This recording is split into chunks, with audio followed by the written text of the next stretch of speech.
जननीं शारदां देवीं रामकृष्णं जगद्गुरुं पादपद्मे तयोः श्रुत्वा प्रणमामि मुहुर्मुहुः। শ্রী ঠাকুর, শ্রী মা, স্বামীজি এবং শশী মহারাজকে জানাই আমাদের কৃতজ্ঞতা। দুদিন আগে মানে 2রা অগস্ট ছিল রামকৃষ্ণানন্দজির জন্মতিথি, তাই তার জীবন আমরা সংক্ষেপে স্মরণ করব।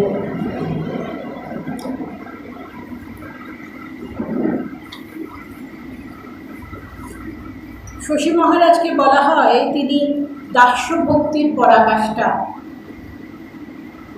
কিভাবে গুরুকে সেবা করা যেতে পারে আত্মজ্ঞানে তিনি সেই ইতিহাস সৃষ্টি করে গেছেন। গুরু ভক্তির কথা শ্রী শ্রী মাও বলেছেন। শ্রী শ্রী মা বলেছেন,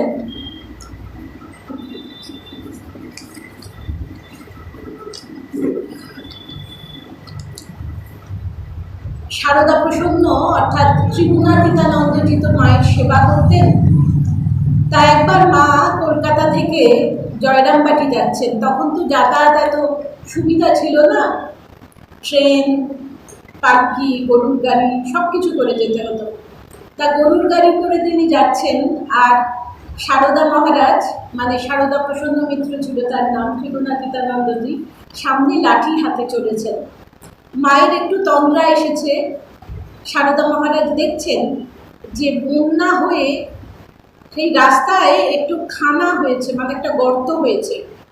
যদি গরুর গাড়ি তার উপর দিয়ে যায়, গরুর গাড়ির চাকা তো ভেঙেই যাবে। শ্রী মা ছিলেন তার গুরু, মা মন্ত্র দিয়েছিলেন তাকে, তার গুরুরও আঘাত লাগতে পারে। সেই জন্য এমনই গুরু ভক্তি, তিনি সেই খানার উপর শুয়ে পড়লেন যে গরুর গাড়ি আমার উপর দিয়ে চলে যাবে, আমার প্রাণ যাক, তিনি যেন বাঁচেন। কিন্তু মাতা ঠাকুরানী তো তার তন্দ্রা ভেঙে গেল এবং চাঁদের আলোয় তিনি দেখে নেমে গেলেন গরুর গাড়ি থেকে, এবং গরুর গাড়ির সেই চালক আর মহারাজ মিলে ঠেলে সেই রাস্তাটা পার হলো। এবং মা তো কখনো সেইভাবে ভৎসনা করতেন না, দারুণ তিরস্কার ভৎসনা করেছিলেন সারদা মহারাজকে। কিন্তু পরবর্তী সময় তিনি গুরু ভক্তির নিদর্শন হিসাবে এই গল্পটা সবাইকে বলতেন। এমন শ্রীরামকৃষ্ণের প্রতি ভক্তি যে শিউলি ফুল তো মাঝরাতে ঝরে, তাই একটা ভালো চাদর তিনি শিউলি গাছের নিচে পেতে দিতেন, সে যাতে অপরিচ্ছন্ন জায়গায় শিউলি ফুল না পড়ে। তারপরে সেটা তুলে নিয়ে দিতেন, পুজো হতো, আর আবার চাদরটাকে ভালো করে ধুয়ে শুকুর দিয়ে দিতেন, আবার রাত্রে পেতে দিতেন। এইরকম গুরু ভক্তির কথা তিনি বলতেন। যোগেন মহারাজ তিনি কোনোদিন মাকে দাঁড় করিয়ে প্রদান করেননি। মা চলে গেলে সেই ধুলো নিয়ে মাথায় ধুয়েছেন। জয়রামবাটিতে জগদ্ধাত্রী পুজোয় অনেক বাসন মাজতে হতো বলে মাকে অনেকগুলি বারকোষ কিনে দিয়েছিলেন, কাঠে জমি কিনে দিয়েছিলেন। যা পেতেন প্রণামী সব জমিয়ে রাখতেন, মা যখন তীর্থে যাবেন মাকে সেবা করে তার এমন আত্মপ্রত্যয়, এমন আত্মবল বেড়ে গিয়েছিল, কনফিডেন্স, যে স্বামীজি যখন বিদেশ থেকে ফিরে এসে দেখছেন যে যোগেন মহারাজের সঙ্গে আরও একজন ব্রহ্মচারীও মায়ের সেবা করছেন, মায়ের সেবায় রত, তখন স্বামীজি বলেছিলেন যে এই ব্রহ্মচারীর কম বয়স আর মায়ের কাছে স্ত্রীভক্তরা আসেন, এর যদি মানসিক অবনতি হয় কে দায়ী হবে? যোগেন মহারাজ বলেছিলেন আমি, যোগানন্দ মহারাজ। স্বামীজি চেয়েছিলেন মাকে কেন্দ্র করে শ্রীমঠ গঠন হবে, সব কিছুর পুরোধাতে মা থাকবেন। তখন যোগানন্দ মহারাজ স্বামীজিকে বলেছিলেন যে লোক কল্যাণে তোমার যা করার ইচ্ছা তুমি তাই করো, কিন্তু একটা কথা ভুলে যেও না, ঠাকুর বলেছিলেন তার প্রচার হলে কিন্তু শরীর থাকবে না, মায়ের ক্ষেত্রেও সেটি প্রযোজ্য। তখন স্বামীজি মেনে নিয়েছিলেন, বলেছিলেন যে আমি কেন এত ভাবছি, ইচ্ছাময়ীর ইচ্ছায় জগৎ চলছে, তিনি যেভাবে চাইবেন সেভাবে হবে। আর শরৎ মহারাজের কথা আমরা জানি, শরৎ মহারাজ কোনোদিন মাকে এত সেবা করেছেন, কিন্তু কোনো দিন মায়ের ইচ্ছার উপর নিজের ইচ্ছাকে চাপিয়ে দেয়নি। শরৎ মহারাজ সকালে অফিসে মানে সকাল সকাল উদ্বোধনে দপ্তর খুলে বসে আছেন, এমন সময় এক ভক্ত এসে সাষ্টাঙ্গে প্রণিপাত করছেন। মহারাজ বলছেন সকাল সকাল এত বড় প্রণাম যে? তিনি বলছেন মহারাজ আপনাকে প্রণাম করবো না তো কাকে প্রণাম করবো? মহারাজ বলছেন যে তুমি যার কৃপার উপর নির্ভর করে বসে আছো না, আমিও তার মুখ চেয়ে বসে আছি। তিনি ইচ্ছে করলে আমার জায়গায় এক্ষুনি তোমাকে বসিয়ে দিতে পারেন। মানে জগৎ চলছে ইচ্ছাময়ীর ইচ্ছা, এটা বোধে বোধ করা। এত বড় সন্ন্যাসী যাকে মা বলতেন ভারী শরৎ না থাকলে আমার যাওয়া চলবে না কলকাতায়, এত নির্ভরশীল ছিলেন, কিন্তু তারপরেও তিনি এই কথা বলছেন। একবার একটি তরুণ এসে বলছে যে আমি মাকে দর্শন করতে যাব। শরৎ মহারাজ বলছেন এখন হবে না, মা বিশ্রাম করছেন। তখন সে ছেলেটা বলছে যে মা কি একার, আপনাদের একার? মহারাজ সেই সিঁড়ি আগলে দাঁড়িয়ে আছেন, আর সেই ছেলেটা ঠেলে চলে গেল ওপরে।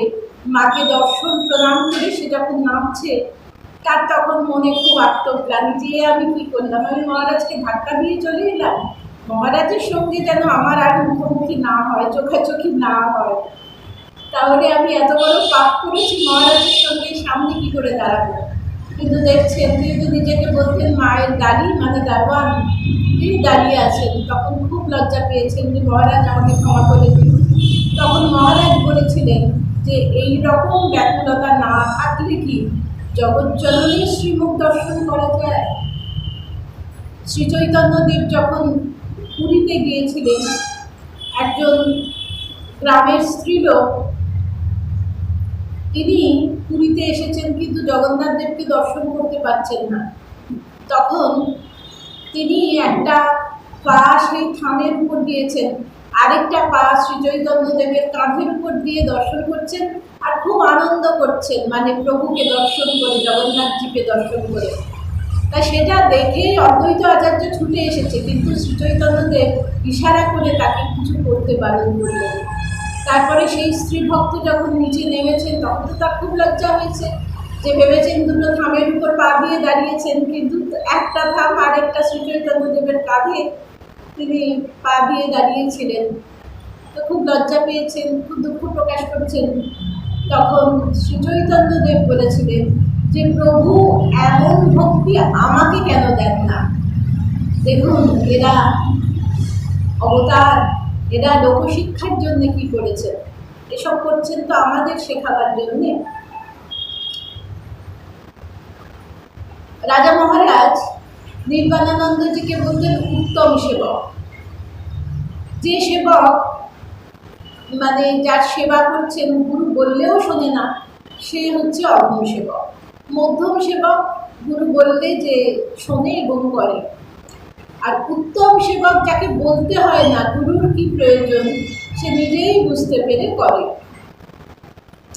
একদিন রাজা মহারাজের ঘুম ভেঙে গেছে, তিনি ছাদে গিয়ে বেলুড় মঠের কথা গঙ্গার দিকে তাকিয়ে দাঁড়িয়ে আছে। তা হঠাৎ তার মনে হয়েছে যে এই সময় যদি এক ছিলিম তামাক মানে খেতাম খুব ভালো হতো যদি পাওয়া যেত, কিন্তু এখন রাত 3টে, সূর্যিকে তো ডাকা যাবে না, তো বেচারা সারাদিন পরিশ্রম করে ঘুমোচ্ছে। এই ভেবে তিনি যেই পিছন ফিরেছেন, দেখছেন কি যে সূর্যি মহারাজ তামাক হাতে নিয়ে, তামাকের ছিলিম হাতে নিয়ে দাঁড়িয়ে আছে। তো বলছে তুই কি করে বুঝতে পারলি, তুই কখন উঠলি?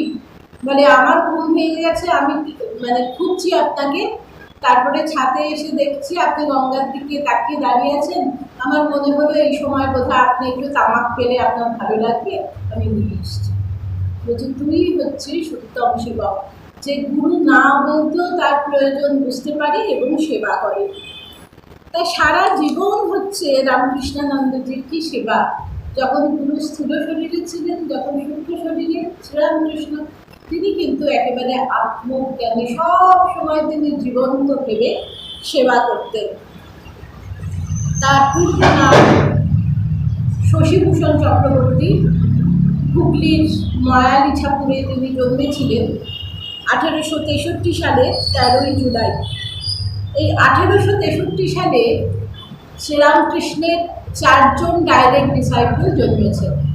23 জানুয়ারি তুরিয়ানন্দজি, 12 জানুয়ারি স্বামীজি, 21 জানুয়ারি স্বামী ব্রহ্মানন্দ এবং 13 জুলাই শশী মহারাজ। তা বাবা ঈশ্বরচন্দ্র চক্রবর্তী খুব পণ্ডিত ব্যক্তি ছিলেন। তিনি তান্ত্রিক সাধক ছিলেন, অনেক মানুষকে কৌল সন্ন্যাস দিয়েছিলেন। যোগীন মাও তার কাছ থেকে কৌল সন্ন্যাস নিয়েছিলেন। তিনি বিভিন্ন শ্মশানে সাধনা করতেন এবং তিনি কালীঘাটে মা কালীকে দর্শন করেছিলেন বালিকা রূপে। মা ভবসুন্দরী দেবীও ছিলেন খুব উদারমনা এবং ভক্তিমতী। তাদের বাড়িতেই সিংহবাহিনী, মনসা, শীতলা এসব দেবীর পূজা হতো। ছোট থেকে এইরকম পরিবেশে তিনি বড় হয়েছেন। আর শরৎ মহারাজ, শশী মহারাজ হচ্ছে জাতুতো খুঁটতুতো ভাই, আর তাদের বাবারাও জাতুতো খুঁটতুতো ভাই। শরৎ মহারাজের বাবা চলে এসেছিলেন কলকাতায়, শশী মহারাজের বাবা ময়ালিছাপুরে রয়ে গেছিলেন। শশী মহারাজ গ্রামে স্কুলে পড়েছিলেন, তারপরে কলকাতায় এসে শরৎ মহারাজের যেখানে থাকতেন এক জায়গায় থাকতেন এবং মেট্রোপলিটন কলেজ থেকে বিএ পাশ করেছিলেন। আর শরৎ মহারাজ তো সেন্ট জেভিয়ার্স থেকে পাশ করেছিলেন।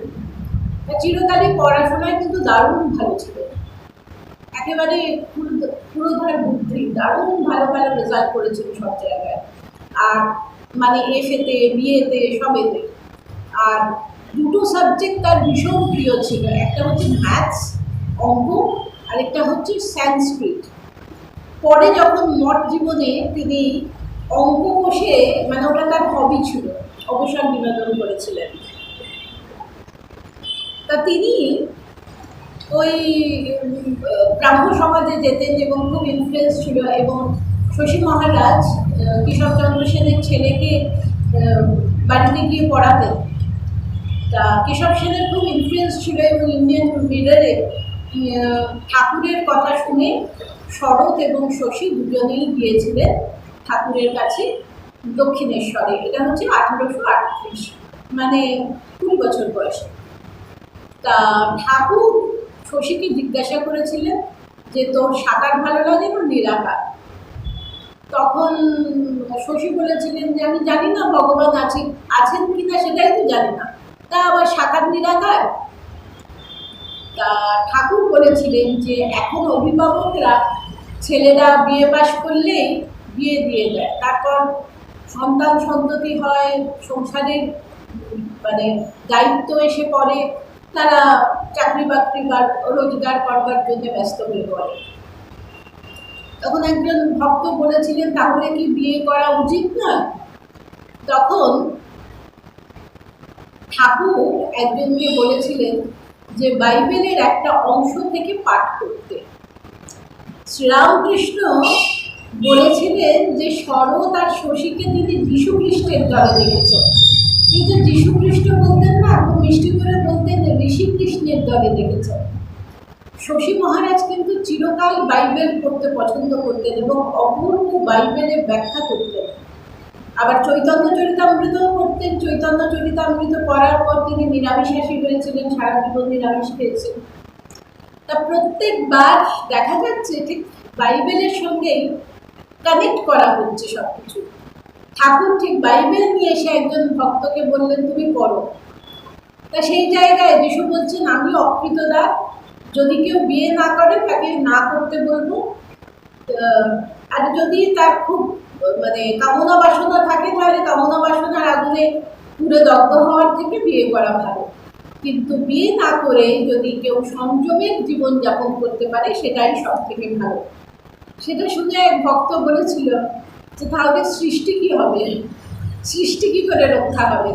সেই শুনে ঠাকুর বলেছিলেন যে সে ভাবনা তোমার নয়, সে নিয়ে তোমায় ভাবতে হবে না, যা বলার আমি বলে দিলাম, এবার লাজামুলো বাদ দিয়ে যেটুকু নেবার তোমরা নিও না।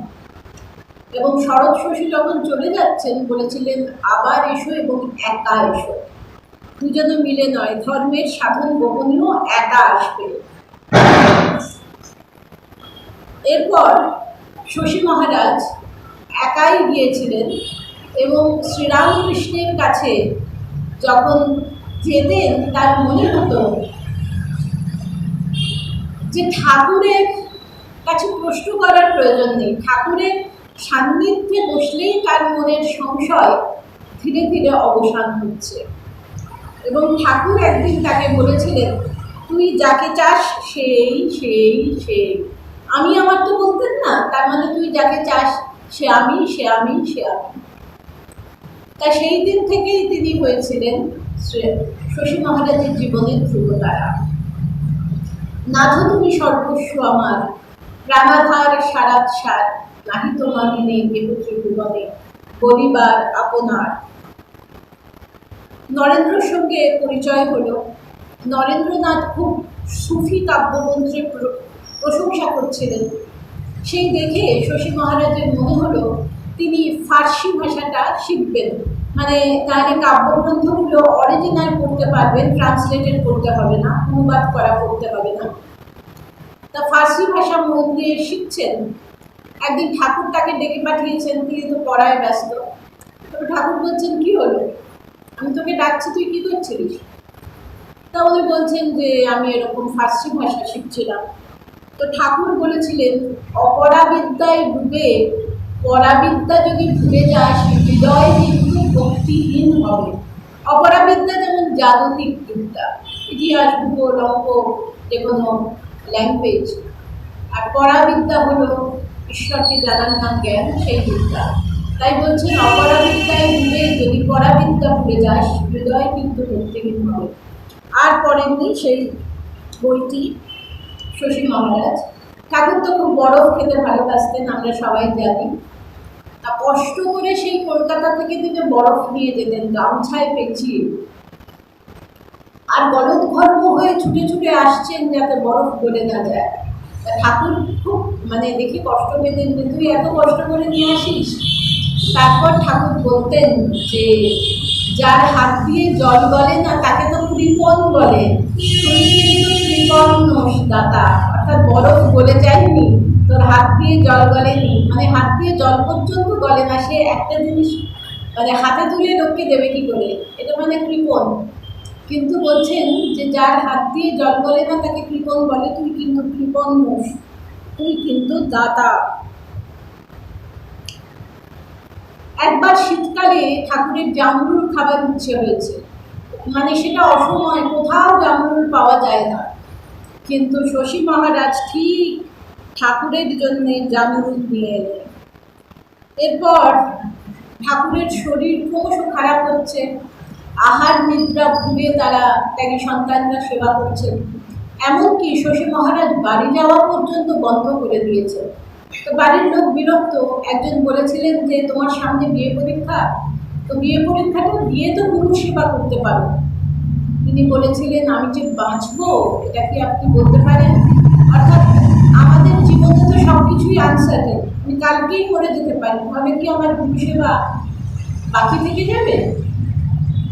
এমনই তিনি গুরুর প্রতি তার আনুগত্য ছিল।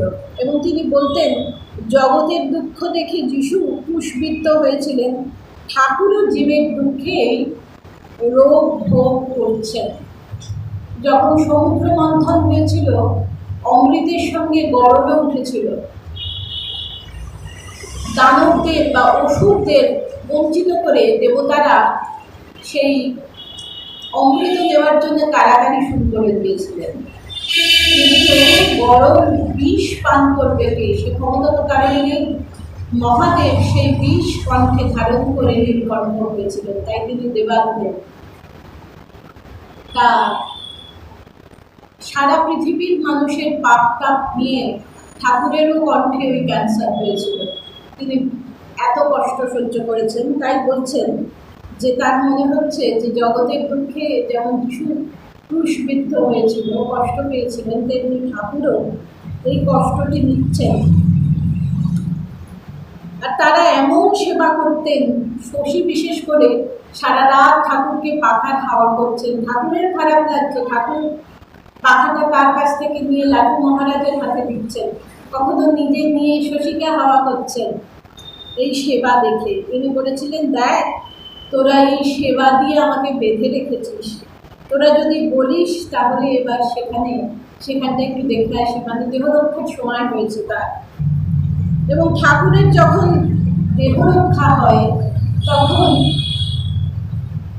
মানে ভক্তরা বা এই সন্তানরা ভেবেছিলেন যে তিনি গভীরভাবে সমাধিস্থ, অঙ্গ প্রত্যঙ্গে একেবারে আনন্দের হিল্লোল। কেউ বুঝতে পারেননি তার দেহ রক্ষা হয়েছে। কেন ঠাকুরের তো মুহুর্মুহু সমাধি হতো, গভীরভাবে সমাধিমগ্ন এটা ভেবেছিলেন তারা। এবং যখন সমাধি ভঙ্গ হচ্ছে না তখন ডাক্তাররা এসে বলেছিলেন যে তার দেহ রক্ষা হয়েছে। তখন তাকে কাশীপুর শ্মশানে নিয়ে যাওয়া হলো সেই দ্রুত দেহকে। এবং শশী তখন একেবারে কাঠের মতো দাঁড়িয়ে আছে প্রজ্বলিত চিতার পাশে। তারপরে তার যখন অস্থি এবং ভস্য সেই কলসে তোলা হলো, নেওয়া হলো, তখন রামচন্দ্র দত্ত বলেছিলেন সেটা নিয়ে যাবেন জগদ্দারে। কিন্তু শশী মহারাজ আর নিরঞ্জন মহারাজ তা দিতে চাননি। তখন স্বামীজি, তিনি তো দলপতি, ঠাকুর স্বামীজিকে বলে দিয়েছিলেন যে তুই এই ছেলেদের মধ্যে সব থেকে বুদ্ধিমান আর শক্তিশালী, ভালোবাসা দিয়ে এদের বেঁধে রাখবি। তখন স্বামীজি প্রতিবাদ করেছিলেন যে সবাই বলবেন যে পরমহংস চলে গেলেন আর শিষ্যরা এই ছাই নিয়ে ঝগড়া করছে, তোমরা কিছু বলো না। তারা কিছুটা সরিয়ে নিয়ে বলরাম বাবুর বাড়িতে রেখেছিলেন। তারপরে সেটাই তো আত্মারামের বন্ধু, আপনারা জানেন বেদের বিভাগে আছে। আর যেদিন এই জগদ্দানি সেই অস্থিভস্যের কলসিটা নিয়ে যাওয়া হয়েছে মাথায় করে এবং সমাহিত হয়েছে, তারপর মাটি চাপা দেওয়া হচ্ছে, তখন শশী মহারাজ বলে উঠেছিলেন যে ঠাকুরের বড় লাগছে। এমনভাবে তিনি বলেছিলেন যে ওগো ঠাকুরের গায়ে বড় লাগছে। সেই শুনে সবাই কেঁদে ফেলেছিল। তারপরে তো বাড়ি যেতে হলো, বিয়ে পরীক্ষা দিতে হলো। তারপর সুরেন মিত্রকে ঠাকুর দেখা দিলেন, দেখা দিয়ে বললেন তুই কি করছিস, অফিস করছিস আর বাড়িতে এসে অন্য গৃহীর মতো সন্ধ্যেবেলা জবধান করছিস। আমার ছেলেরা নিরাশ্রয় হয়ে ঘুরে বেড়াচ্ছে, তুই তাদের জন্য কিছু কর। সুরেন মিত্র সিমলায় থাকতেন। পরের দিনই সকালে তিনি স্বামীজির বাড়িতে গেলেন এবং বললেন যে কাশীপুরের জন্য আমি যে ভাড়াটা দিতাম সেটা দেব, তোমরা সবাই একত্রিত হয়ে থাকো, আমরা সংসারের তাপদগ্ধ মানুষ তোমাদের কাছে এসে প্রাণ বিরাব। তখন সেই বরানগর বাড়ি নেওয়া হলো, বরানগর মঠ, প্রথম সূত্রপাত। স্বামীজি বলেছেন যে সেই সময় আমরা জব ধ্যানের স্রোতে ভাসছি। খাওয়া বলতে শুধু অন্ন আর তেলাকুচো পাতা সিদ্ধ, কিন্তু কি কঠোরতা, সেই কঠোরতা দেখলে দ্রুত পালাবে। এক একদিন তারা মাধুকরে ভিক্ষা করতে যেতেন, কিচ্ছু পেতেন না, খালি হাতে ফিরে আসতেন। শশী মহারাজ বলতেন যে আমরা না হয় না খেয়ে থাকতে পারি, কিন্তু ঠাকুরকে তো ভোগ দিতে হবে। তা বাড়ির উল্টো দিকেই প্রতিবেশী আর কি একটা ছোট্ট বাচ্চা ছেলে ছিল, তার সঙ্গে শশী মহারাজ খুব ভাব জমিয়েছে। সে একটু চাল, একটু ঘি, একটু আলু দিত সেই বাচ্চাটা। তিনি সেটা দিয়েই ঠাকুরকে ভোগ দিতেন রান্না করে, আর এক একটা গোল গোল করে নিয়ে সবার মুখে গুঁজে দিতেন। প্রতিবেশীরা বিশেষ পছন্দ করতো না, কারণ ইয়াং ছেলেরা, সব কম বয়সী ছেলেরা বাড়ি ভাড়া করে রয়েছে, তারা কে কি করছে কি জানি, এরকম একটা ভাব ছিল। একদিন শরৎ মহারাজ গান গাইছেন, শরৎ মহারাজের গলা অত্যন্ত বিহীন। তারা ভাবলেন মেয়ে গান গাইছে বুঝি, তারা একেবারে রেড়ে করে ছুটে এলেন, এসে দেখছেন সাধু গান গাইছে, নিজেরাই লজ্জা পেয়ে চলে গেলেন। তাই এরকম ঘটনা ঘটত। তা স্বামীজি বলেছেন শশী ছিল মঠের প্রধান খুঁটি, সে না থাকিলে আমাদের মঠ বাস অসম্ভব হতো। সন্ন্যাসীরা ধ্যান ভজনে প্রায় ডুবে থাকত এবং শশী তাদের আহার প্রস্তুত করে অপেক্ষা করত, এমনকি মাঝে মাঝে তাদের ধ্যান থেকে টেনে এনে খাওয়াত। শশী মহারাজ মঠ ছেড়ে কোথাও যেতেন না, শুধু সুরেন মিত্রর মৃত্যু সংবাদ শুনে 1 ঘন্টার জন্যই বেঁচে গেলেন। স্বামীজি বলতেন শশী কেমন স্থান ত্যাগে আছে। আমরা জানি যে ভগবান মাত্রই তিনি নিজের ইচ্ছায় শ্রীমন্দিরে প্রতিষ্ঠিত হন। সেখানে যত মানুষ যাবে, এখানে যেমন আশ্রম মন্দির, এখানে যত ভক্তরা আসবেন তারা তার ভজন কীর্তন করবেন, চিন্তন মনন করবেন, ধ্যান জপ করবেন, তত সেই স্থানটা পবিত্র হবে, তার মাহাত্ম্য বাড়বে। এইভাবেই সাধক সাধিকারা, সন্ন্যাসী সন্ন্যাসিনীরা তীর্থে গিয়ে তীর্থের মাহাত্ম্য বাড়িয়েছেন। স্থান জাগানো মানে সেই জায়গাটা স্পিরিচুয়ালি ভাইব্রেটেড হবে। অনেক জায়গায় গিয়ে দেখবেন, বুঝতে পারছেন যে সেই জায়গাটা একেবারে আধ্যাত্মিকতায় একেবারে জমাট বেঁধে আছে। আমরা যখন তিরুপতি যাই বা যেখানে কাশি যাই, বিভিন্ন জায়গায় মানুষ যায়, পুরীতে যাই, তখন আমরা একটা ফিল করি যে জায়গাটা যেন একেবারে আধ্যাত্মিকতার জমাট বাঁধা সেই জায়গায়। এটাই হচ্ছে শশী কেমন স্থান জাগিয়ে আছে। অবসর বিনোদনের জন্য তো তিনি সংস্কৃত পড়তেন আর অঙ্ক কষতেন। তখন বিমলানন্দ, তারপর বিরজানন্দ, এরা সব সন্ন্যাস নিয়ে হয়েছেন। তখন তারা কম বয়সী ছেলে, তারা বরানগর মঠে আসতেন। শশী মহারাজ একটু আধটু কাজ দিতেন, হয়তো বলতেন বেলপাতা বাঁচো, কি সামান্য কিছু করো, ফুল তুলে নিয়ে এসো, বা যাই হোক কিছু করো। আর তাদের খুব ভালো লাগতো, তারা আসতে থাকতেন। বিরজানন্দজির অঙ্কের উপর খুব ভয় ছিল। শশী মহারাজ বলেছিলেন যে তুমি মাঝে মাঝে আসবে, আমি তোমাকে এমন অঙ্ক শিখিয়ে দেবো যে পরীক্ষার আগে তোমার পাশের কোনো চিন্তা থাকবে না। তাই শশী মহারাজের যখন দেহান্ত হয়, তখন বিরজানন্দজি বলেছিলেন যে এই লোকটাই তো আমাকে বাড়ি থেকে বার করে নিয়ে এসেছিল অঙ্ক শেখাবে বলে, তারপরে জীবনের সমস্ত অঙ্ক গোলমাল করে দিয়ে নিজেই চলে গেল। এইরকম ভাব ভালোবাসা ছিল তাদের মনে। তা বিরজানন্দজি পড়াশোনার জন্য আসতেন, কিন্তু দেখা গেল যে বই সেই পড়েই আছে, ভগবত ব্যাকুল হয়ে উঠেছে তার মন, এবং ওই সাথে তিনি মঠে যোগদান করেছিলেন। আর শশী মহারাজ ঠাকুরের সেবায় এতটুকু ত্রুটি কখনো বরদাস্ত করেননি। লাটু মহারাজ আনমনা ছিলেন, তিনি ছোলা সেদ্ধ করে কড়াইটা ধুতে পড়ে আছেন। শশী মহারাজ দারুণ তিরস্কার করেছেন। তখন লাটু মহারাজ অভিমান করে বলছেন যে তোমার মা বাপ আর আমার মা বাপ কি আলাদা আছে? মানে তোমারও তো শ্রীরামকৃষ্ণ সারদা দেবী, আমারও শ্রীরামকৃষ্ণ সারদা দেবী, তা তুমি এত বকছো কেন? তারপরে তিনি বলেছিলেন, অভিযোগ করবো, আমি মাকে পত্র দিবে, এরকম বিহারি হিন্দি সব মিলিয়ে লিখেছিলেন। বলতেন তো আমি মাকে পত্র দিবে, মানে তোমার নামে নালিশ করে চিঠি দেবো আমি মাকে যে তুমি এত বকছো আমার। আরেক দিনের ঘটনা, ঠাকুর তো নিম দাঁতনে দাঁত মাজতেন, নিম গাছের ইয়ে দিয়ে দাঁতন করতেন। তা সেই বাল্যভোগে সেই দাঁতন কাঠি থেতো করে দেওয়া হতো, খুব মিহি করে থেতো করে দেওয়া হতো বাল্যভোগে। তা একজন মহারাজকে সচ্চিদানন্দ তাকে দায়িত্ব দিয়েছেন যে খুব মিহি করে থেতো করবে। তো সেদিন অত মিহি করে থেতো করা হয়নি।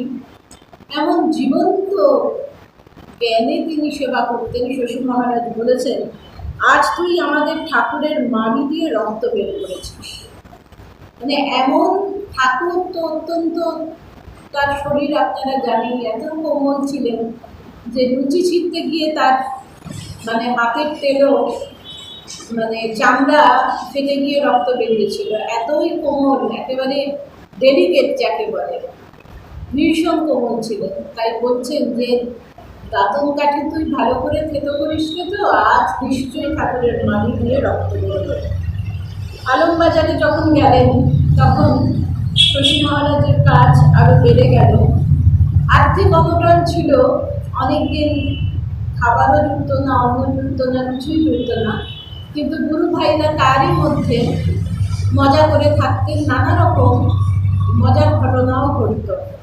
যেমন একদিন ছাদে বিকট গড়গড় শব্দ হচ্ছে, তা সবাই বলছেন এমনিতেই তো ভূতের বাড়ি বলতো বরানগরকে, আলমবাজারে এরকম হচ্ছে। রাত বিরেতে গড়গড় সব, তা সবাই বলছে ভূত এসেছে। তা শশী মহারাজ বেশ সাহসী ছিলেন, তিনি বলছেন দাঁড়া আমি ভূতের বাবার শ্রাদ্ধ করে আসি বলে ছাদে উঠে দেখছেন লণ্ঠন, তা লণ্ঠন নিয়ে তো ভূত আসবে না। তারপর দেখছেন ডাম্বেল, ভূত এত রাত্রে কি ব্যায়াম করছে। তারপর দেখছেন সেটা শারদানন্দ আর সদানন্দের কীর্তি, তারা ওই মাঝরাতে লণ্ঠন নিয়ে সেই ছাদে উঠে ব্যায়াম করছে। এইসব মজার ঘটনা ঘটত। আর শশী মহারাজ হাস্যরসময় ইংরেজি গ্রন্থ জোরে জোরে উচ্চারণ করে, ইংরেজিতেও তিনি ভালো ছিলেন, সব কমিক যেসব বই সেসব নিয়ে এসে তিনি জোরে জোরে চেঁচিয়ে চেঁচিয়ে পড়তেন, সবাইকে মজা দিতেন, আনন্দ দিতেন। 1895 সালে স্বামীজি চেয়েছিলেন তাকে আমেরিকা নিয়ে যাবেন, কিন্তু তার একটা চর্মরোগ ছিল, ডাক্তার বলেছিলেন যে আমেরিকায় গেলে সেটা খুব বেড়ে যাবে। মাদ্রাজের ভক্তগণ স্বামীজিকে অনুরোধ করেছিলেন যে সেখানে একটা মঠ স্থাপনের জন্যে। তা স্বামীজি একদিন হঠাৎ শশী মহারাজকে বলেছিলেন, শশী তুই আমায় ভালোবাসিস? শশী মহারাজ বলছেন ভালোবাসি। বলছে তাহলে চিতপুর থেকে পাউরুটি নিয়ে আয়। তখনকার দিনে পাউরুটিকে না বিজাতীয় দ্রব্য বলে মনে করা হতো, ব্রাহ্মণরা পাউরুটি ছুত না। তা স্বামীজি টেস্ট নিচ্ছেন যে সত্যি ভালোবাসে কিনা। তা শশী মহারাজ গিয়ে পাউরুটি নিয়ে এসেছিলেন। তখন বলেছিলেন শশী তোকে মাদ্রাজে যেতে হবে, এবং এক কথায় রাজি হয়ে গিয়েছিলেন। মাদ্রাজে স্বামীজির ভক্ত বিলগিরি আয়েঙ্গার ভাড়া নিয়েছিলেন যে বাড়িটা, তার নাম আইস হাউস।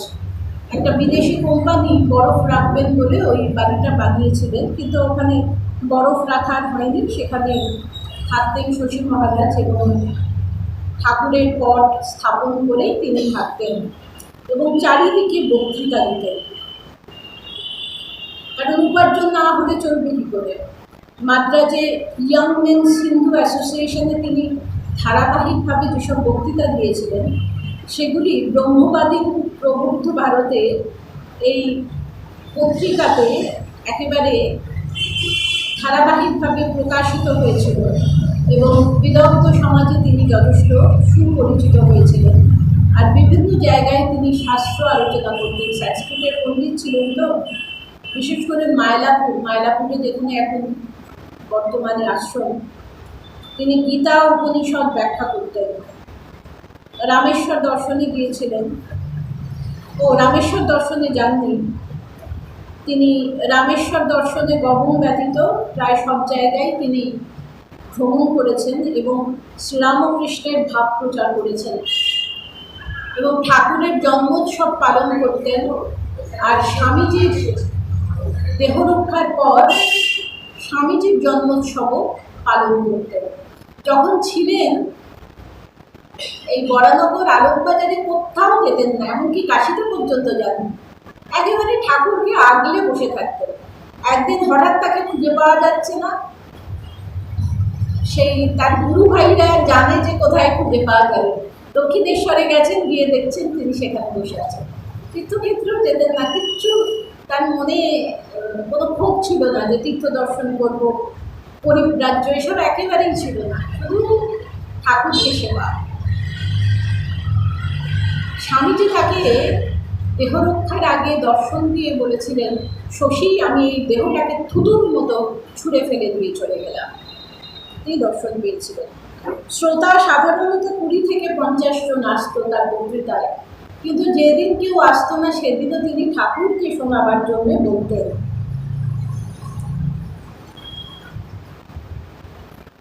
আর এই যে বলছেন এমন হৃদয়গ্রাহী হতো যে চারিদিকে এই পাঠের কথা ছড়িয়ে পড়েছিল যে ঠাকুরের ভাব প্রচার করছেন তিনি। আর এইভাবেই তার ঐকান্তিক উদ্যম এবং উৎসাহে তখনকার দিনে পাশ্চাত্যভাবে ভাবিত দক্ষিণী সমাজের কিরূপ নতুন ভাবকন্যা এনেছিলেন তা অনুমান করা যায়। অর্থাৎ দক্ষিণ ভারতে তখন যে ওয়েস্টার্ন কালচারের প্রভাব, সেই সময় তিনি ঠাকুরের ভাব প্রচার করছেন, শাস্ত্র আলোচনা করছেন, একটা নতুন ভাব আনছেন, শ্রীরামকৃষ্ণের ভাবগঙ্গাকে তিনি প্রবাহিত করেছেন সারা দক্ষিণ ভারতে। 1901 সালে তিনি স্বামী বিবেকানন্দ সোসাইটি বিভিন্ন জায়গায় গঠন করেছিলেন। তাদের উদ্দেশ্য ছিল, ক্লাস তো হতোই, তাছাড়া দরিদ্র মানুষকে সাহায্য করা, পূজা ভজন অর্চনা। আচ্ছা, যখন স্বামীজি তাকে পাঠিয়েছিলেন দক্ষিণ ভারতে, তখন তিনি বলেছিলেন, আমি তোমাদের কাছে আমার এমন একজন গুরু ভাইকে পাঠাবো যে তোমাদের সর্বাধিক গোড়া, ব্রাহ্মণের চেয়েও গোড়া, অথচ পূজা শাস্ত্র জ্ঞান ধ্যান ধারণার চেয়েও অবনত। এই ছিল তার ভাব। আর এই সকল সমিতিতে পূজা অর্চনাও হতো, শাস্ত্রপাঠও হতো, এবং বিশেষ করে গরিব ছাত্রদের অর্থদান করা হতো। একবার শ্রীরামকৃষ্ণের জন্মোৎসব, কিন্তু কোনো ডোনেশন আসেনি। তখন সেই খাঁচায় বাঁধা সিংহের মতো তার অবস্থা। তিনি পায়চারি করছেন ঘরের মধ্যে, সিংহ বিক্রম, কিন্তু কিছু করতে পারছেন না। তো একটা কথাই ভাবছেন যে জন্মোৎসবে আড়ম্বরের থেকে বড় কথা অনেক দরিদ্রদের সাহায্য করা হতো, সেটা কি করে হবে। তা পরদিন দেখা গেল একজন ভক্ত এসে যা যা প্রয়োজন সব দিয়ে গেলেন। এমনও হয়েছে যে হাতে পয়সাও নেই, কোনো কিছু নেই, ঠাকুরকে ভোগ দেবেন কি করে। তখন তিনি বলতেন ঠাকুরকে, পরীক্ষা নিচ্ছ, ওই যে সমুদ্রের বাড়ি না, ওটাই ভোগ দেবো, দিয়ে আমি খাবো, যদি গলা দিয়ে না বলে আঙুল দিয়ে দিয়ে ঢুকিয়ে খাবো। তারপরেই দেখা যেত যে কোনো শুভানুর ভাই এসে সব ব্যবস্থা করে যাচ্ছেন।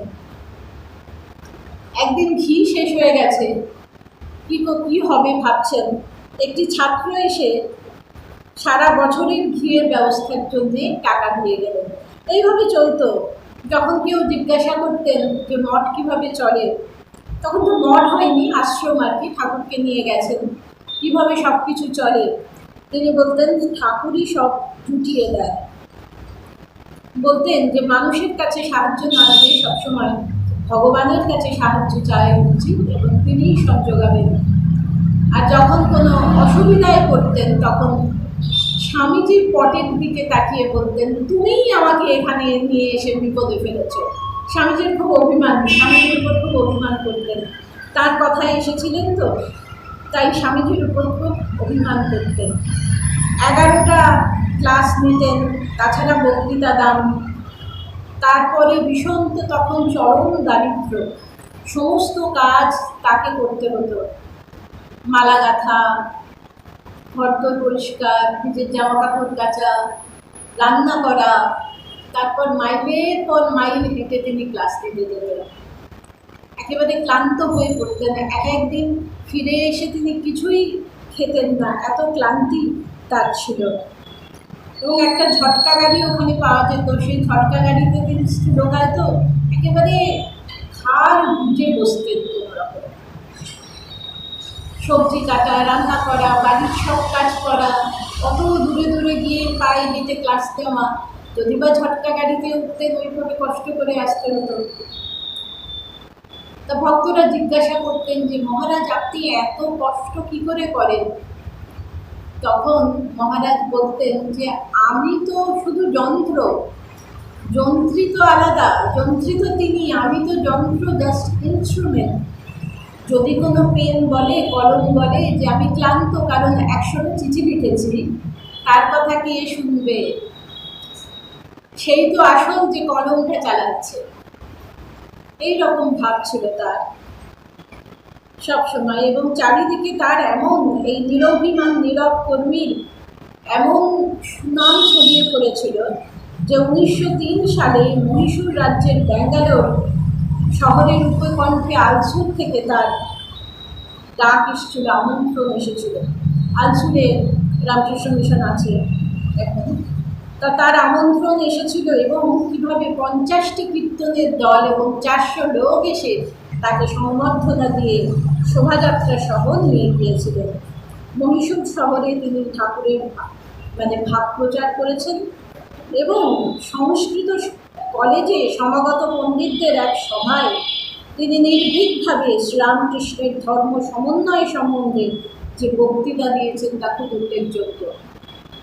তখনকার দিনে ওই মাদ্রাজি যারা সংস্কৃত পণ্ডিত, তারা ভীষণ গোড়া, ভীষণ অ্যাডামেন্ট, তারা কি মানতে চান না কারোর কথা। সেখানে একমাত্র শশী মহারাজ বলেই পেরেছেন তাদের কনভিন্স করতে। শশী মহারাজ সংস্কৃতে তো দারুণ পারদর্শী ছিলেন, তা ঠাকুরের ভাব প্রচার করেছেন এবং সংস্কৃতে এতগুলো বক্তৃতা দিয়েছেন এবং ওখানকার পণ্ডিতদের কনভিন্স করেছেন, তারাও প্রশংসা করেছেন। এটা খুব সামান্য ব্যাপার নয়, শশী মহারাজ বলেই পেরেছেন। ঠাকুর বলতেন শশী খুব এক্সিকিউটিভ, কাজের লোক।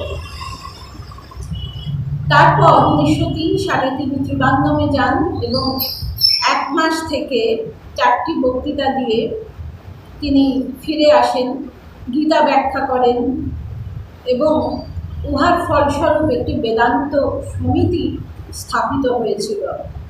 শ্রীরামকৃষ্ণের ভাব পত্রিকা দীর্ঘকাল প্রচলিত হয়েছিল। 1924 সালে সেখানে স্থায়ী মঠ স্থাপিত হয়। ব্যাঙ্গালোরের কথা বলা হচ্ছে। ত্রিবান্ধম থেকে তিনি কন্যাকুমারী আসেন, তারপর কলকাতায় আসেন মেট্রোপলিটন কলেজে বক্তৃতা দেওয়ার মধ্যে। যেখানকার ছাত্র ছিলেন তারাই আমন্ত্রণ জানিয়ে নিয়ে আসেন বক্তৃতা দেবেন বলে। এরপরে মাদ্রাজের মাইলাপুর নবপল্লীতে যে রামকৃষ্ণ বিদ্যার্থী ভবন প্রতিষ্ঠা হয়, এখন দক্ষিণ ভারতের সেটি অতি সুবৃহৎ শিক্ষা প্রতিষ্ঠান। কিন্তু মনে রাখতে হবে এর পিছনে আছে রামকৃষ্ণানন্দজির হৃদয়বত্তা প্রচেষ্টা, অনুপ্রেরণা। কোয়েম্বাটুরে একবার খুব প্লেগ হয়, তা একটা ফ্যামিলির সব যারা বড় মানে অ্যাডাল্ট যারা, তারা বেঁচে যান, এই সব মারা যান। একটা পরিবারের যারা বয়সে বড় অ্যাডাল্ট, তারা সবাই মারা যান এই প্লেগে, কিন্তু সেই পরিবারের বাচ্চারা সব বেঁচে যান। তখন শশী মহারাজ, তার তো হৃদয়বত্তা, হৃদয়টা কতটা বড় আমরা অখণ্ডানন্দজির জীবনে আলোচনা করেছি, তিনি বাচ্চাগুলিকে নিয়ে চলে আসেন। সেখান থেকেই শুরু হয় রামকৃষ্ণ মিশন স্টুডেন্ট হোম। তিনি পরবর্তী সময়ে যখন মাদ্রাজেও মঠ স্থাপন হয়েছে, ব্যাঙ্গালোরে হয়েছে, বিভিন্ন জায়গায় হয়েছে, তাকে ঘুরতে হয়েছে, তখনও কিন্তু এই স্নেহের প্রতিষ্ঠানটি সপ্তাহে অন্তত একবারই গিয়ে তিনি দেখে আসতেন।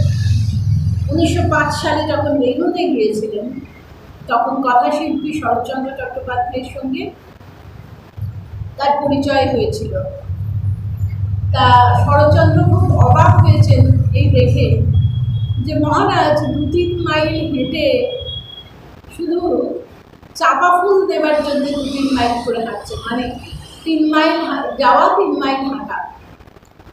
6 মাইল হাঁটছেন কেন না, ঠাকুর চাপা ফুল ভালোবাসেন, চাপা ফুল নিয়ে আসবেন, চাপা ফুল নিয়ে এসে ঠাকুরকে দেবেন। তা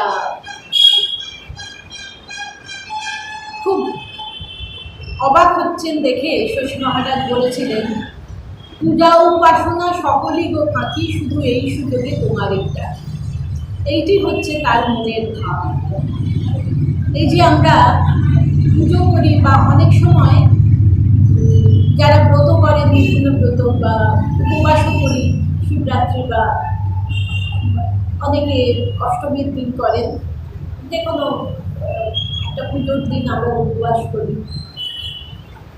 তা উপমানে সন্নিকটে যতবার আমার মনে হবে যে এখন তো আমার দুপুরে খাওয়ার সময়, আমি তো খাচ্ছি না, বা সামান্য কিছু ফলমূল খাচ্ছি, কেন না আজকে শিবরাত্রি, তখন শিবের কথা মনে হয়, শিবের কথা মনে হয়। তাই জন্য বলছে যে রাবণের যারা সেনা, তারা সবাই মুক্ত হয়ে গিয়েছিল, কারণ রামকে মারতে হবে, রামকে মারতে হবে, বারবার রাম রাম রাম রাম তারা উচ্চারণ করেছিল। সেই রকম বলছেন যে পূজা উপাসনা সকলই তো ফাঁকি, শুধু এই সুযোগে তোমাকেই দেখে। যে রিচুয়ালস, তার কোনো মানেই নেই যদি না আমাদের স্মরণ মননটা হয়। এই রিচুয়ালসের মাধ্যমেই আমরা স্মরণ মনন করছি না, একটা দিন স্পেসিফিক্যালি আমরা ভাবছি, বারবার ভাবছি, সন্ধেবেলা জল দেবো, শিবের মাথায় জল দেবো, বিভিন্নভাবে সেই সারাদিন বারবার শিবের কথা বলছি বা মনে মনে বলছি, সেটাই, যে এই সুযোগে তোমার এই রাখি। এই যে 3 মাইল তিনি হাঁটলেন কিসের জন্যে? না, ঠাকুরের জন্যে আমি চাপা খোলা আছি, ঠাকুর ভালোবাসেন, বারবার বারবার মনে মনে ওই ঠাকুর ঠাকুর কথাটা আসছে, সেটাই বলছে। রামকৃষ্ণানন্দজির প্রধান যে কাজ বা মেন কন্ট্রিবিউশন সেটা হচ্ছে মাদ্রাজ আর ব্যাঙ্গালোরে স্থায়ী মঠ গঠন করা। ব্যাঙ্গালোরে ভিত্তি প্রতিষ্ঠার কিছুকাল পরে দেবমাতা, ভগিনী দেবমাতা, ওই স্বামীজির ভক্ত যারা পাশ্চাত্য দেশ থেকে এসেছিলেন তাদের মধ্যে একজন, রামকৃষ্ণানন্দজি এবং তিনি দুজন মিলেই খুব অর্থ সংগ্রহ করার জন্য প্রচেষ্টা নিয়েছিলেন, পরিশ্রম করেছিলেন। মহীশূর রাজ্যের প্রধান মন্ত্রী তিনিও আশ্রম নির্মাণের জন্য টাকা দিয়েছিলেন, সহযোগিতা করেছিলেন। কিন্তু শুধুমাত্র যে প্রশংসা শুনেছেন তা তো নয়। যখনই মানুষ অর্থ সংগ্রহের জন্য যায়, অনেকেই বাজে কথা বলে, অনেকেই অপমান করে, অনেকেই মুখের উপর দরজা বন্ধ করে দেয়, কুবাক্য অনেক শুনতে হয়েছে তাকে। কিন্তু তার কাছে মান, অভিমান, সাফল্য, বৈফল্য দুটোই সমান, কারণ তিনি স্থিতপ্রজ্ঞ, সবসময় অবিচল। এটা ঠাকুরমা স্বামীজি তো বটেই, এবং তাদের মানে ডাইরেক্ট ডিসাইপল সবার ক্ষেত্রেই তাই। শরৎ মহারাজের ক্ষেত্রেও তাই, সবার ক্ষেত্রেই আমরা দেখি যে মান অভিমান কিচ্ছু নেই। তিনি যারা টাকা দিয়েছেন, সাহায্য করেছেন, তাদের প্রতিও তিনি যেই রকম সম্মান প্রদর্শন করেছেন, আবার কেউ কুবাক্য বলেছে, বার করে দিয়েছে, অপমান করেছে, তাদের ক্ষেত্রেও মনে হয়েছে যে সেটাও প্রাপ্য, জীবনে সুখ দুঃখ দুটোই আছে, এটাও ঠাকুরের ইচ্ছায় হচ্ছে। মাদ্রাজ মঠের জন্য তাহার চেষ্টায় বিরাম ছিল না। আর এর মধ্যেও হয়েছিল কি, তিনি যে আইস হাউসে থাকতেন, যে ভক্ত, স্বামীজির ভক্ত ওটা ভাড়া দিতেন, সেই বীরগিরি দেহত্যাগ করেছিলেন এবং বাড়িটা নিলাম হয়ে গেছিল। ফলে একটা ছোট্ট ঘরে ঠাকুরকে নিয়ে তাকে চলে আসতে হয়েছিল। সব ভক্তরা ভীষণ চিন্তা করছেন যে বাড়িটা নিলাম হয়ে গেল, তাহলে এবার রামকৃষ্ণানন্দজি কোথায় থাকবেন? তখন তিনি বলেছিলেন একটি ভক্তকে, তুমি ভেবো না বাড়ি কে কিনবে বা কে বেচবে তাতে কিছু যায় আসে না, আমার অভাব অল্প, যে কোনো জায়গায় মাথা গুঁজে আমি ঠাকুরের নাম ও গুণগান করে দিন কাটাতে পারি। দেখুন, 400 ভক্ত, 50 জন কীর্তনিয়া এসে যাকে শোভাযাত্রা করে নিয়ে যাচ্ছেন, পরবর্তী সময় কি হচ্ছে, যেই বাড়িতে আছেন নিলাম হয়ে গেলে, ছোট্ট একটা ঘরে ঠাকুরকে নিয়ে চলে আসতে হলো গরিব বাড়িতে, এবং বলছেন তোমরা তো ভাবছো কেন, যে কোনো জায়গায় আমি মাথা গুঁজে ঠাকুরকে নিয়ে তার নাম গুণগান করে বাকি জীবনটা কাটিয়ে দেবো। সৌভাগ্যক্রমে একজন ভক্ত জমি দান করলেন এবং সেই সংগৃহীত অর্থ তিনি এবং দেবমাতার যেটি সংগ্রহ করেছিলেন সেখানে বাটি নির্মাণ হলো, মাদ্রাজ মঠ হলো। আর শশী মহারাজ খুব সতর্ক করে দিতেন যে কেউ দেয়ালে পেরে ঠুকবে না, কেউ নোংরা করবে না, কারণ মনে রেখো এটা ঠাকুরের বাড়ি। দাক্ষিণাত্যে রামকৃষ্ণ মঠ ও মিশনের কার্য সুদৃঢ় ভিত্তিতে প্রতিষ্ঠিত হল। শশী মহারাজ ঠাকুরের শ্রীহস্তের যন্ত্রমাত্র এবং সংঘরূপী ঠাকুরের সেবায় তার প্রাণ সমর্পণ করেছিলেন। এইভাবেই তিনি ব্যাঙ্গালোর মঠ এবং মাদ্রাজ মঠের প্রতিষ্ঠা করেছিলেন। ব্যাঙ্গালোর আশ্রমটির কাজ শেষ হলে তিনি সেখানে গিয়ে দ্বার উদ্ঘাটন করেছিলেন। তার জীবনের দুটো লক্ষ্য ছিল, যে একবার মাকে আর একবার রাজা মহারাজকে দক্ষিণ ভারতে নিয়ে আসা। তা মা যখন এসেছিলেন, সে তো আপনারা জানেনই, 108টা সোনার বেলপাতা তৈরি করে দিয়েছিলেন শশী মহারাজ, সেটা দিয়ে রামেশ্বরে মা পুজো দিয়েছিলেন। এবং রামেশ্বরের মন্দির তখন রামনাদের রাজা ভাস্কর সেতুপতির অধীনে ছিল। তিনি কর্মচারীদের বলে রেখেছিলেন যে তার রক্ত ভাণ্ডার খুলে দিতে, এবং মা যদি চান সঙ্গে সঙ্গে সেটা দিতে। কিন্তু মা কি চাইবেন, যিনি নির্বাসনা প্রত্যাশাহীনতার শিক্ষা দিতে এসেছেন? বিশ্ববাসীর তো প্রতি মুহূর্তে কিছু না কিছু চেয়ে চলেছে। মা বলেছিলেন আমার কিছু চাই না, কিন্তু রাধুর ইচ্ছা হলে নিতে পারে। কিন্তু রাধু সে তো যোগমায়া মহামায়া, মহামায়ার যোগমায়া, সে তো কিছু চাইবে না, সে লোক সম্বরণ করেছিল। মা বলেছিলেন তার যেন বাসনা না আসে। সে বলেছিল এসব নিয়ে আমি কি করব, আমার একটা পেন্সিল ভেঙে গেছে, আমার একটা পেন্সিল কিনে দিও। তা ব্যাঙ্গালোর মঠে মা যখন ছিলেন তখন একটা টিলার মতো জায়গা, তার উপর উঠে মা যখন সূর্যাস্ত দেখেছিলেন, তখন সেটা শুনে শ্বশুর মহারাজ বলেছিলেন হ্যাঁ মা পর্বতবাসিনী হয়েছেন, মাই তো না। তখন তিনি সেই হাঁপাতে সেই টিলার উপর উঠলেন এবং মায়ের দুই পায়ে মাথা রেখে বলেছিলেন কৃপা কৃপা কৃপা। মা দুটো হাত সন্তানের মাথার উপর রেখে তিনি শান্ত করেছিলেন। তখন শশী মহারাজ সর্বমঙ্গলা মঙ্গলে এই স্তবটি উচ্চারণ করেছিলেন। ভীষণ নিরভিমানী ছিলেন। একদিন একজন ভক্ত নিমন্ত্রণ করেছেন, তিনি গেছেন, গিয়ে দেখছেন যে ভক্তেরই পাত্তা নেই। অনেকক্ষণ পরে সেই ভক্ত এসে বলছেন যে আমি ভুলে গেছি, নিমন্ত্রণ করে মহারাজকে সে ভুলে গেছে, কোনো খাবারের ব্যবস্থা করেনি। তখন মহারাজই টাকা দিয়ে বলেছিলেন একটু ফল মিষ্টি নিয়ে আসুন। তা সেই ফল মিষ্টি ঠাকুরকে নিবেদন করে মহারাজ গ্রহণ করেছিলেন। এমনই নিরভিমানী ছিলেন। সেবকদের বলতেন যে রথের মেলায় যাও।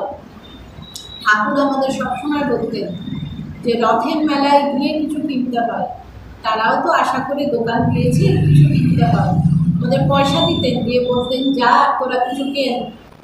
তা শশী মহারাজ তার সেবককে বলছেন যে আমি ঠাকুরের পয়সায়, ঠাকুর যে পয়সা দিয়েছিল রথের মেলায় গিয়ে ফল কাটার একটা ছুরি কিনেছিলাম, তুমিও যাও। এবং অব্রাহ্মণ সেবকের হাতে অন্ন খেতেও তিনি প্রথম থেকেই ব্রাহ্মণত্ব ছিল, তো তখনকার দিনের ব্রাহ্মণরা একটু গোড়া ছিলেন, কিন্তু অব্রাহ্মণ সেবকের হাতে অন্ন খেতে তিনি কখনো তার অসুবিধা হয়নি। বলেছিলেন ভক্তের কি কোনো জাত আছে? আর সেবক যখন তাকে সেবা করতেন তিনি বলেছিলেন শেষকালে তো যক্ষা হয়ে গিয়েছিল, যে তুমি একটু ঘুমাও, তুমি যদি একটু না বিশ্রাম নাও আমি শুতে পারছি, এমন ভালোবাসা। তা যখন যক্ষা হয়েছিল তখন রাজা মহারাজ বলেছিলেন এসব কি শশী, ঝেড়ে ফেলে দাও। তখন মানে এইসব রোগ টোগ কি, ঝেড়ে ফেলে দাও। তখন তিনি বলেছিলেন যে তুমি আশীর্বাদ করো। তার ওই দুটো খুব ইচ্ছে ছিল যে রাজা মহারাজ আসবেন এবং মাতা ঠাকুরও নিয়ে আসবেন। তা রাজা মহারাজ যখন এসেছিলেন তার আগেই তিনি বলে রেখেছিলেন যে যিনি আসছেন মনে রেখো আমরা সবাই তাকে ঠাকুরের মানসপুত্র হিসাবেই মনে করি। তাকে দেখলে ঠাকুরের ভাব কিভাবে চলতেন, চাল চলন, ওঠা বসা, সমস্ত কিছু তোমরা একটা আভাস পাবে। আমরা তাকে কিন্তু ঠাকুরের পুত্র জ্ঞানী শ্রদ্ধা করি। রাজা মহারাজ যখন এসেছিলেন একজন ভক্ত বলছেন এবার তাহলে বক্তৃতা হোক, মানে ভালো বক্তৃতা দিতেন তো। রাজা মহারাজ এসেছেন, উৎসব হচ্ছে, তিনি বলছেন বক্তৃতা। রাজা মহারাজের সংস্পর্শে এলেই মানুষের মানসিক উন্নতি হয়। একজন ফল মিষ্টি নিয়ে এসছে ঠাকুরের জন্য, ঠাকুর ঘরে যাচ্ছে, মন্দিরে যাচ্ছে, বলছে তুমি কোথায় যাচ্ছ? বলছে আমি ফল মিষ্টি নিয়ে আসছি, ঠাকুরের ঘরে রেখে আসি। বলছে এখানে দাও। রাজা মহারাজকে দিলেন যে উনি খেলেই ঠাকুরের খাওয়া হয়। ঠাকুর তো ওইভাবে দেখতেন না, বালকভাবে। কেউ ফল মিষ্টি নিয়ে এলে বলতেন রাখালকে দে, রাখাল খেলেই আমার, ওর মুখে আমি খাবো। রাখালের ছিন্ন বস্ত্র দেখলে কেঁদে উঠতেন। কেউ কি নেই যে রাখালকে নতুন বস্ত্র দেয়? রাখালের নিন্দে কেউ করলে বলতেন, ও ছোট ছেলে মানুষ, ওর নিন্দে করতে নেই, ও ভালো, ওর এখনো গাল টিপতে বলবে। আর রাখাল মহারাজ কি বলেছিলেন, তিনি ওই আশ্রমের সাধু ব্রহ্মচারীদের বলেছিলেন, শশী মহারাজের সঙ্গে 3 বছর থাকলে সাধু জীবনে কিছু অপ্রাপ্য থাকবে। সাধু জীবনে মানুষের যা প্রয়োজন সব ভরে যাবে যদি কেউ শশী মহারাজের কাছে 3 বছর থাকে। তিনি ভক্তের মনটা একেবারে খোলা পাতার মতো করতে পারতেন। এনারা দীক্ষা দিতেন না, কিন্তু সদ্গুরুর মতো এনাদের অন্তর্জন্ম ছিল। মঠে একজন কম বয়সী ছেলে এসছে, সে খুব চালাক চতুর, সবাই তাকে পছন্দ করে, কিন্তু শশী মহারাজ তার সেবা নিতেন না। কিছুদিন পরে সে ছেলেটা চলে যায়। তখন শশী মহারাজ বলেছিলেন যে ওর মন মুখ এক নয়, ও উপোস করবো বলে লুকিয়ে লুকিয়ে খায়, ও ধ্যান করবো বলে ঘুমায়। তাই জন্য উনি ওকে, সে ছেলেটিকে পছন্দ করতেন না। সারা জীবন শুধু প্রসাদ খেয়েছেন। আর যে কোনো মানুষ এসেছে মঠে মঠে মুখে মুজুতেই এসেছেন, মা বলেছেন না, প্রসাদ আর গণিতে কোনো তফাৎ নেই। মুখে মধুর যেই এসছে তাকে প্রসাদ দিয়েছে। এবং শেষকালে তার ডায়াবেটিস হয়। ডাক্তার বলেছিলেন যে অন্ন খাওয়া চলবে না, রুটি খেতে হবে, কিন্তু তিনি রাজি হন, কারণ রুটি তো ঠাকুরকে দেওয়া হয় না, অন্নই দেওয়া হয়, খেতে। ওম নম শ্রী জ্যোতিরাজায় বিবেকানন্দ সুন্দর, এইটি তিনি কিন্তু শশী মহারাজ রচনা করেছিলেন। এবং শেষকালে যখন তিনি মাদ্রাজ থেকে কলকাতায় চলে আসেন শেষ অবস্থা, তখন মাতা ঠাকুরানী জয়রাম বাটিতে, তিনি চেয়েছিলেন মাতা ঠাকুরানীকে দর্শন করতে, কিন্তু কোন মা পারেন শেষ অবস্থায় সন্তানকে দেখতে, বা মাতা ঠাকুরানী সন্তানকেও যন্ত্রণা তিনি সহ্য করতে পারবেন না, তো তিনি আসেননি। তিনি তো জগজ্জননী, সবই জানেন, আসেননি। কিন্তু শশী মহারাজের একটা সূক্ষ্ম দর্শন হয়েছিল। একবার তিনি বলেছিলেন, সেবককে আসন পেতে দাও, ঠাকুরমা স্বামীজি এসেছে। তারপরে বলেছিলেন চলে গেছে। তা তার সূক্ষ্ম দর্শন হয়েছিল। এবং পোহালো দুঃখ রজনী, এটি লিখে তিনি পুলিন বিহারী মিত্রকে বলেছিলেন যে গিরিশ ঘোষকে বলো গান রচনা করতে। এবং গিরিশ ঘোষ গান রচনা করেছিলেন জীবন সায়ান্নে, সেটি পুলিন বিহারী মিত্র শশী মহারাজকে শুনিয়েও দিয়েছিলেন। পোহালো দুঃখ রজনী, গেছে আমি আমি তোর তু স্বপন, নাই আর ভ্রম জীবন মরণ, হ্যারো জ্ঞান অরুণ বদন বিকাশে হাসে জননী, বরা ভয় করা দিতেছে অভয়, তোল উচ্চতান দাও জয় জয়, বাজাও দুন্ধুবি সমন বিজয়, মার নামে পূর্ণ অবধি, কহিছে জননী কেদো না, রামকৃষ্ণ পদ দেখো না, নাহিক ভাবনা রবে না যাতনা, হ্যারো মম পাশে করুণার দুটি আঁখি ভাসে, জীবন তারিণ। আর কোনো ভয় নেই, আর কোনো যন্ত্রণা নেই। মা স্বয়ং হাত বাড়িয়ে দাঁড়িয়ে আছেন হাসি মুখে, সন্তানকে কোলে তুলে নেবেন বলে। সৌরভ মোদী, তিনি ফিল্ম প্রডিউসার ছিলেন, একটা দুটো অভিনয় হয়তো করেছিলেন। তিনি যখন বম্বে থেকে এসেছিলেন, তখন মাতা ঠাকুরানীর শরীর খারাপ, তাই শরৎ মহারাজ বলেছিলেন দুধ পাবো না, কিন্তু মা বলেছিলেন এত দূর থেকে এসেছে, আমি দীক্ষা দেবো। তা দীক্ষা দিয়েছিলেন। তারপর তিনি যখন বম্বে ফিরে যাচ্ছেন, তখন বলেছিলেন যে আমি যাচ্ছি। তা মা বলেছিলেন যে বাবা বলতে হয় আসছি। তা যিনি ইংরেজিতে ট্রান্সলেট করেছিলেন, তিনি বলেছিলেন যে Mother says, don't tell her I am going, only tell I am coming. তখন সৌরভের খুব অবাক লেগেছিল যে আমি যাচ্ছি আর উনি বলছেন আমি আসছি, এটা কী ব্যাপার। তা সৌরভ মোদী জীবনের শেষ প্রান্তে এসে বুঝেছিলেন, বলেছিলেন সেদিন তো আমি বুঝতে পারিনি মা, আজ বুঝতে পারছি, I am coming mother, I am coming. তা আমাদের প্রত্যেকের একই অনুভূতি, শুধু সৌরভ মোদী বা শশী মহারাজের এটা মনে রাখতে মনে।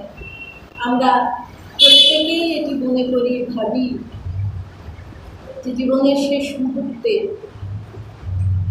মা নিশ্চয়ই আমাদের কোলে তুলে দেবেন। করা ভয় করা দিতে ভয়ে তনু উচ্চতান দাও জয় জয়, বাজাও ধুন্ধুবি সমন জয় মার নামে দুর্গা। মা নিশ্চয়ই হাসবেন, হাত বাড়াবেন, কোলে তুলে দেবেন। এই বিশ্বাস নিয়ে, এই প্রার্থনা জানিয়ে আজকে শেষ করলাম।